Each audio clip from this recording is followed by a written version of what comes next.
ओम तत्सत। ओम श्री परमात्मने नमः। ओम श्री गुरुवे नमः। आत्मा या ब्रह्म की समता, सर्वरूपता तथा द्वैत शून्यता का प्रतिपादन। जीवात्मा की ब्रह्म भावना से संसार निवृत्ति का वर्णन। श्री वशिष्ठ के रघुनंदन, सर्वत्र व्यापक परमात्मा एक होता हुआ भी सभी रूपों में विराजमान है। उसमें अज्ञानवश ही अनेकता की कल्पना हुई है। ज्ञान हो जाने पर तो ना वह एक है और ना अनेक। यह सर्वरूप ही, फिर उसमें नानात्व की कल्पना कैसे हो सकती है? आदि अंत से रहित सारा आकाश चित्तत्व सच्चिदानंद परब्रह्म परमात्मा से परिपूर्ण है। फिर शरीर की उत्पत्ति और विनाश होने पर भी उस चेतन तत्व का खंडन कैसे हो सकता है?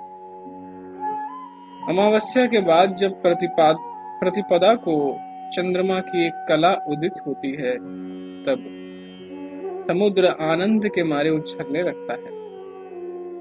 और जब प्रलय काल की प्रचंड वायु चलती है, तब वह सूख जाता है। परंतु आत्म तत्व कभी किसी अवस्था में ना तो शुद्ध होता है और ना क्षीण ही। वह सदा संभाव से सौम्य बना रहता है। जैसे नाव पर यात्रा करने वाले पुरुष को स्थावर वृक्ष और पर्वत आदि चलते से प्रतीत होते हैं।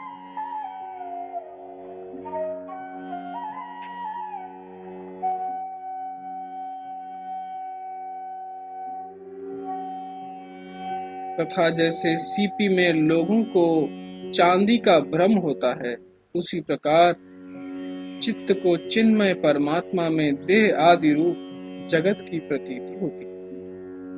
यह शरीर आदि चित्त की कल्पना है और शरीर आदि की दृष्टि से चित्त की कल्पना हुई है। इसी प्रकार देह और चित्त दोनों की दृष्टि से जीव भाव की कल्पना हुई।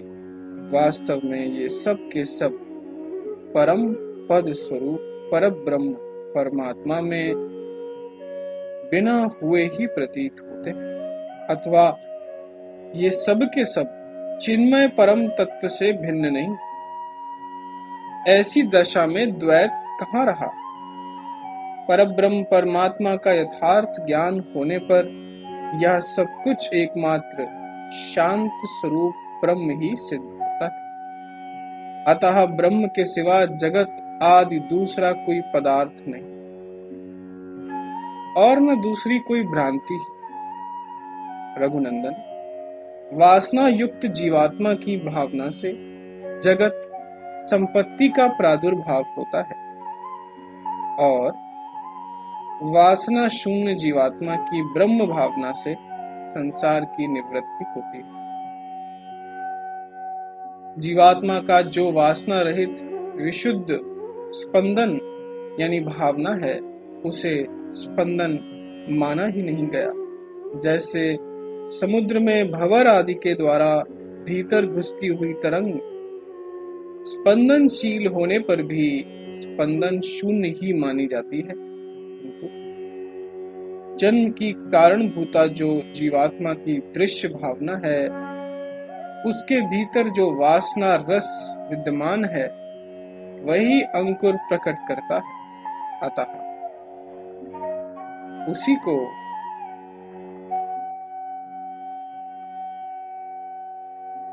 असंग रूप अग्नि से जलाकर भस्म कर देना चाहिए। मनुष्य कर्म करता हो या ना करता हो, परंतु शुभ अशुभ कार्यों में वह जो मन से डूब नहीं जाता, उसकी इस अनासक्ति को ही विद्वान पुरुष असंग मानते हैं। अथवा वासना को उखाड़ फेंकना ही असंग कहा गया है। अहम भाव का त्याग करना ही संसार सागर से पार होना है। और उसी का नाम वासनाश है। इसके लिए अपने पुरुषार्थ के सिवा दूसरी कोई गति नहीं। श्री राम, तुम तो आत्मा राम और पूर्ण काम ही हो।